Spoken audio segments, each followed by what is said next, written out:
Mr. President, may we recognize Senator Richard Gordon? Senator Gordon is recognized. Thank you very much, Mr. President. Colleagues, my fellow citizens, magandang hapon po sa inyong lahat.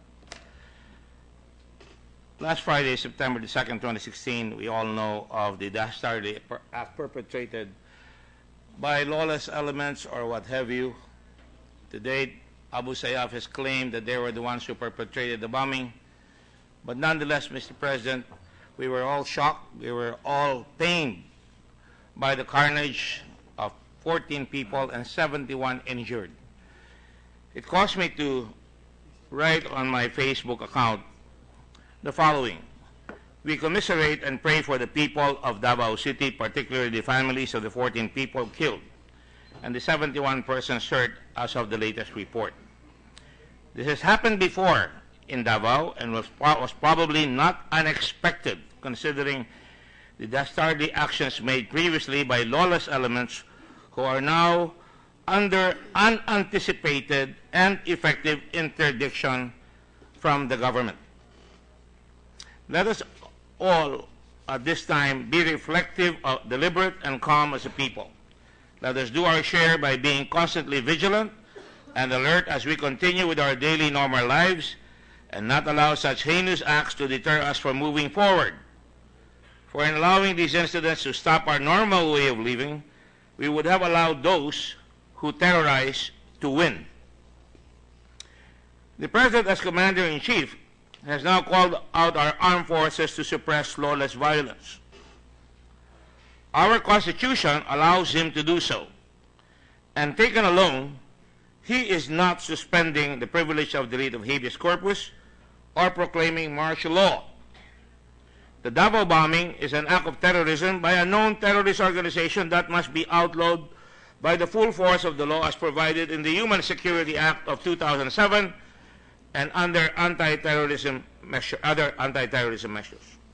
I call on all of us to support the President and armed forces and police forces and their families as well as the victims of these dastardly actions. Mr. President, as we commiserate with the people of Davao, we must remember that this is not the first time, as I said in my Facebook account, that bombings have occurred in our country, let alone the whole world. In fact, in the Red Cross, we have been practicing and we have been trying to organize all the chapters in the communities of our country to be aware and to be alert, have their ambulances ready, have the first aiders ready, so that in case there is an event like this, we would be ready. And in fact, we were there, along with other responders. Mr. President, in Osami City, a ferry bombing occurred in February 25, 2000. 39 were killed. There are many others, sundry items, it's becoming as if it's just statistics.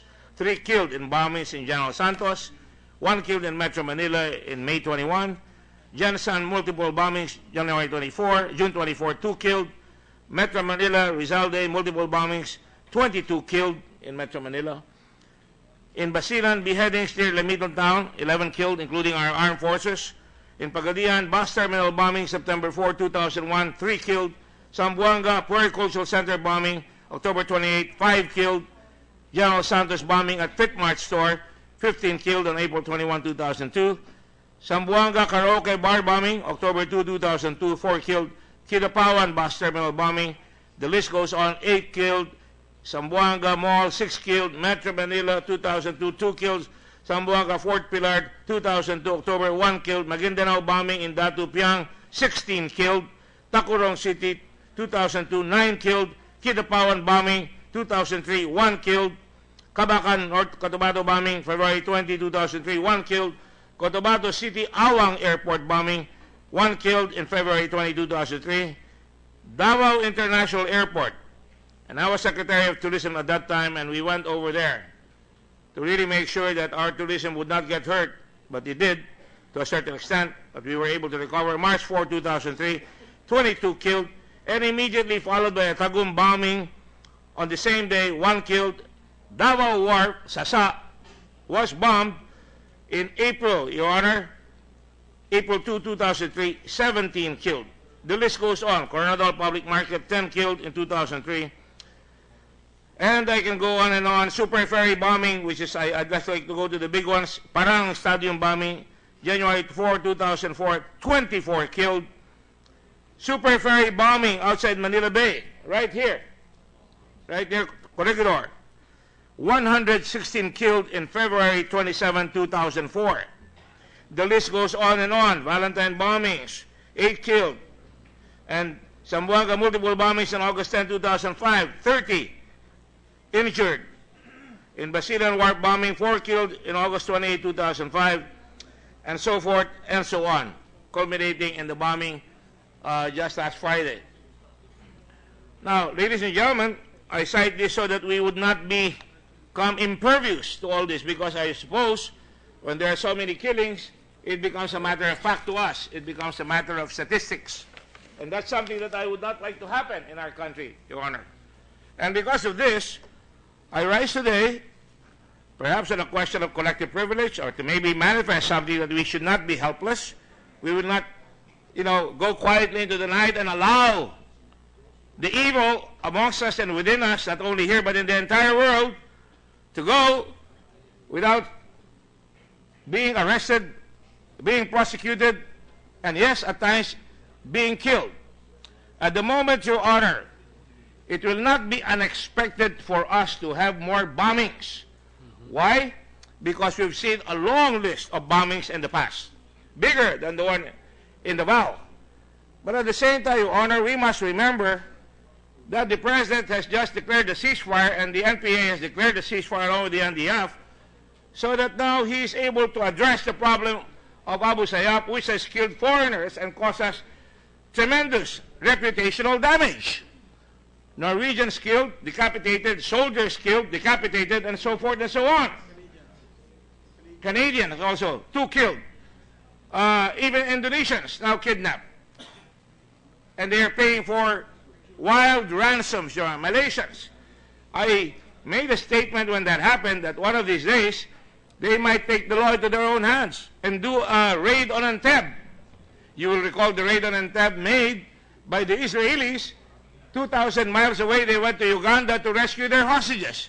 It may not be far-fetched for our neighbors to intervene in our country and try to rescue Indonesian hostages, Malaysian hostages, or even Canadian hostages, or even American hostages, Your Honor.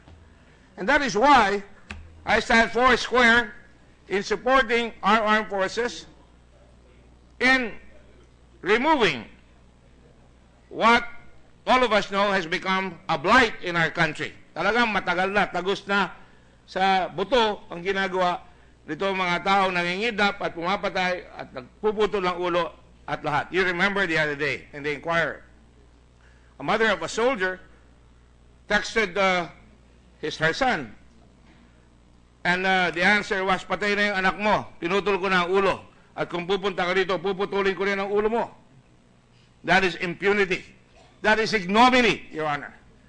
And that is why today, in my statement, initially, I cited my Facebook account.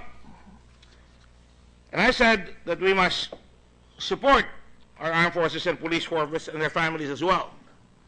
And that is why when the President, declares a state of lawlessness, mind you, not a suspension of the writ, not a declaration of martial law, but a state of lawlessness is declared so that he could add more of our units to man the checkpoints, to go after these malefactors, this evil amongst us, and that we should do so because this is the only thing that they understand at times, most of the time, in fact.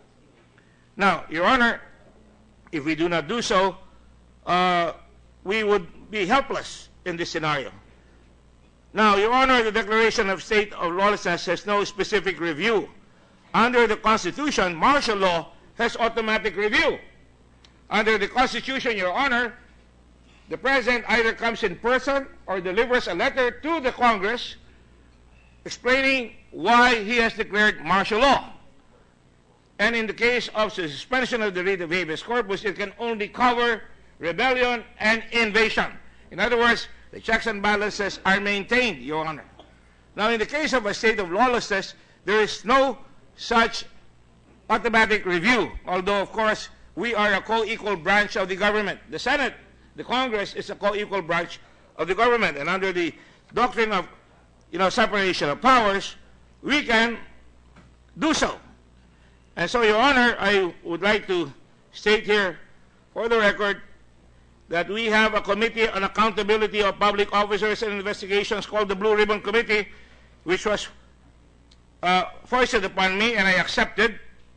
But, Your Honor, I only say this, if only to assuage those of us who rightfully and perhaps legally will be concerned about the declaration of a state of lawlessness.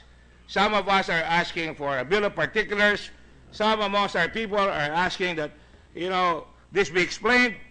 Well, to my mind, I don't think, to my mind, we cannot wait for all these niceties, but we can, in the Senate, open the Blue Ribbon Committee to any complaint, Your Honor, by any citizen, if he feels that he has been aggrieved by a military checkpoint, or by any military man or a policeman, or any member of the government, to come to the Blue Ribbon Committee at any time, and I've instructed the staff of the Blue Ribbon Committee so to do, to accept any complaint, so that if the police are not doing their jobs by having an internal affairs investigation right away, then the Senate Blue Ribbon Committee is open to that, Your Honor.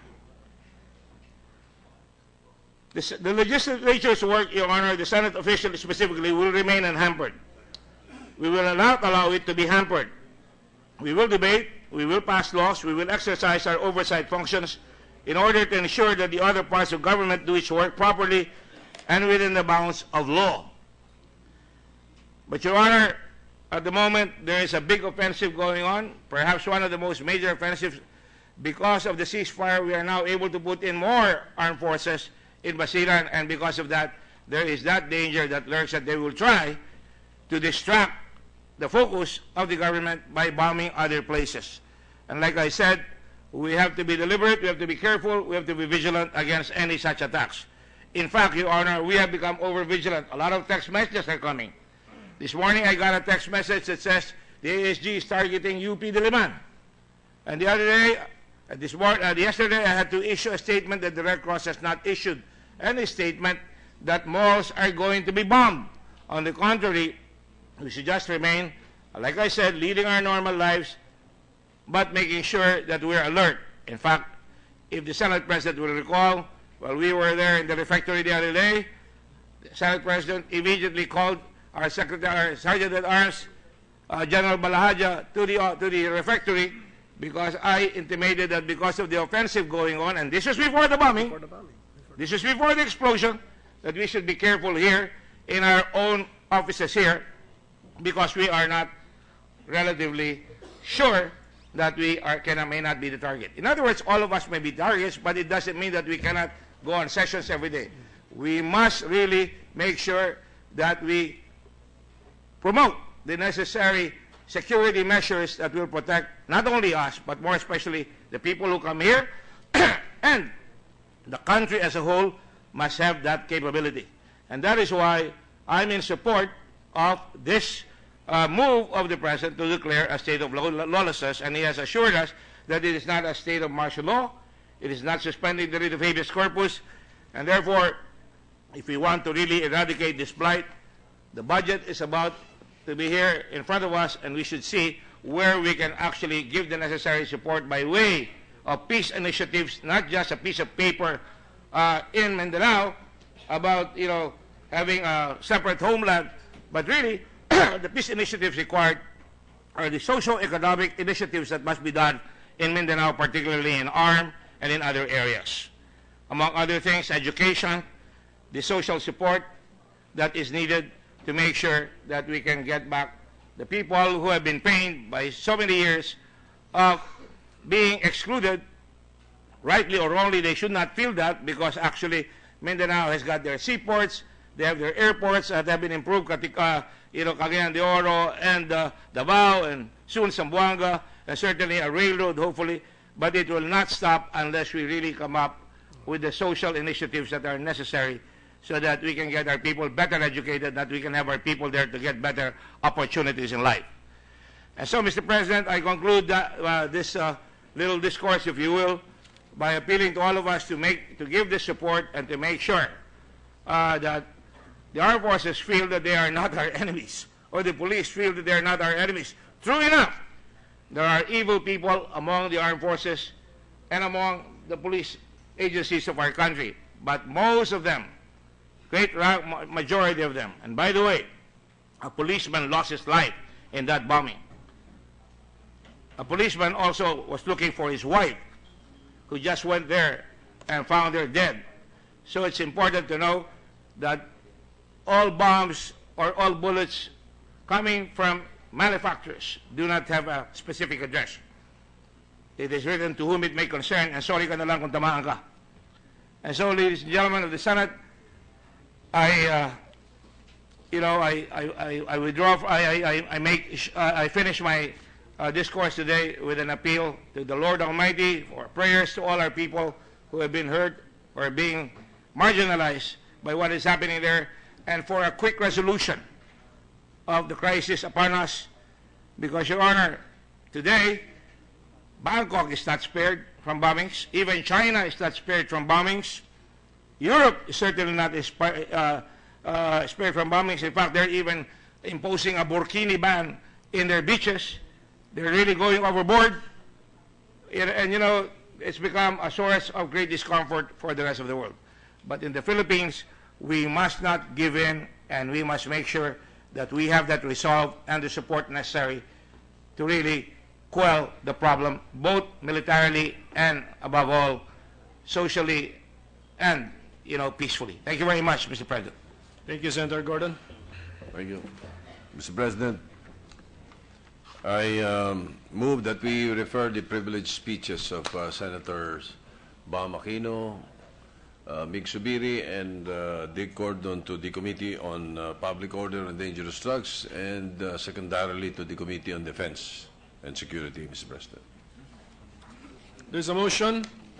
Senator Gordon. 1 minute suspension, Mr. Chairman. May I request that for a while? Just a clarification to the Majority Leader, is it okay? A minute suspension. A minute I suspension. have no objection, Mr. President. General.